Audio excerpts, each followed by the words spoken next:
Assalamualaikum warahmatullahi wabarakatuh. Anak-anakku yang soleh dan soleha, hari ini kita sudah menginjak pelajaran 10, yakni tentang kisah teladanan nabi-nabi dan ashabul kahfi.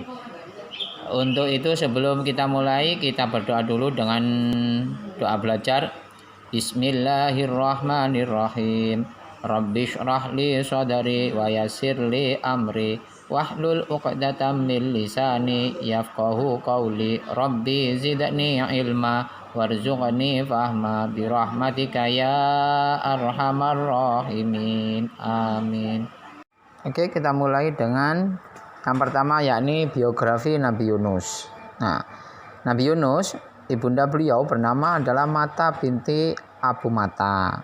Kemudian Nabi Yunus lahir di kota Nineveh atau Ninawa sekitar tahun 820 sebelum Masehi. Beliau juga merupakan keturunan ke-27 apabila dihitung mulai dari Nabi Adam. Ini tadi biografi singkat tentang Nabi Yunus. Nabi Yunus menerima wahyu. Allah menurunkan wahyu kepada Nabi Yunus saat beliau berusia 30 tahun. Nah, adapun target dakwah beliau adalah penduduk Ninawa yang berada di daerah Mosul atau negara Irak. Seperti itu ya. Kisah Nabi Yunus dan kaumnya. Selama berdakwah, Nabi Yunus dikenal akan kegigihannya. Beliau menyeru agar mereka meninggalkan sesembahan yang hanya patung. Nah, tapi para penduduk malah memberikan berbagai hinaan, olok-olok dan caci maki.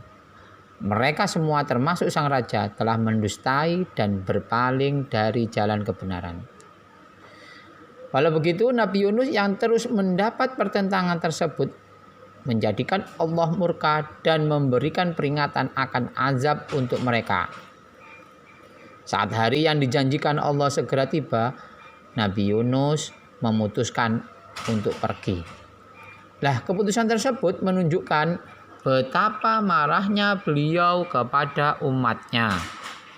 Pada saat Nabi Yunus pergi, saat itu langit Nineveh atau Ninawa diselimuti oleh awan berwarna merah melebihi warna api. Fenomena tersebut merupakan tanda-tanda hari ditimpakannya azab sangat dekat. Raja yang panik kemudian mengumpulkan semua rakyat dan memerintahkan untuk mencari Nabi Yunus. Penduduk Ninawa baru menyesal telah mengingkari ajaran agama Islam yang dibawa oleh Nabi Yunus. Penduduk Ninawa sangat putus asa karena tidak kunjung menemukan Nabi Yunus. Demi menunjukkan keseriusan mereka, seluruh patung berhala akhirnya dihancurkan. Allah yang Maha Pengampun kemudian mencabut azab atas penduduk Ninawa. Sebab Allah telah menerima taubat dari kaum Yunus tersebut sekalipun mereka beriman di saat-saat terakhir. Kebenaran tersebut tertulis dalam Al-Quran surat Yunus ayat 98. A'udzu billahi minasyaitonir rajim. Bismillahirrahmanirrahim. Falaula kanat qaryatun amanat fa'aha imanuha illa qauma Yunus lamma amanu kashafna anhum azabal khizyi fil hayatid dunya wa matta'nahum ilahin. Artinya, dan mengapa tidak ada penduduk suatu kota yang beriman lalu imannya itu bermanfaat kepadanya selain kaum Yunus. Tatkala mereka kaum Yunus itu beriman, kami hilangkan dari mereka azab yang menghinakan dalam kehidupan dunia, dan kami beri kesenangan kepada mereka sampai kepada waktu yang tertentu. Nabi Yunus ditelan ikan paus. Beliau sudah terlanjur marah dan memilih pergi menjauh menuju wilayah di Tunis dengan menaiki kapal. Diceritakan bahwa kapal yang ditumpangi oleh beliau tiba-tiba didekati oleh paus. Para penumpang kapal merasa khawatir dan takut. Kemudian di antara mereka ada yang menyatakan, kalau salah satu orang telah berdosa besar sehingga paus diperintahkan oleh Tuhan untuk memberikan peringatan sekaligus hukuman. Setelah mengetahui hal tersebut, mereka memilih untuk mengocok nama untuk dilempar ke laut. Tetapi berulang kali tetaplah nama beliau yang keluar. Akhirnya Nabi Yunus dilempar ke laut.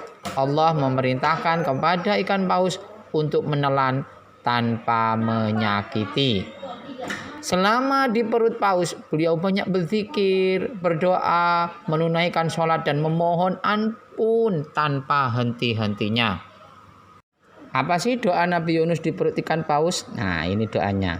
Ada di surat Al-Anbiya ayat 87. La ilaha illa anta subhanaka inni kuntu minadz zalimin. Artinya tidak ada Tuhan selain Engkau. Maha suci Engkau. Sungguh aku termasuk orang-orang yang zalim. Itulah doa Nabi Yunus yang diucapkan terus-menerus.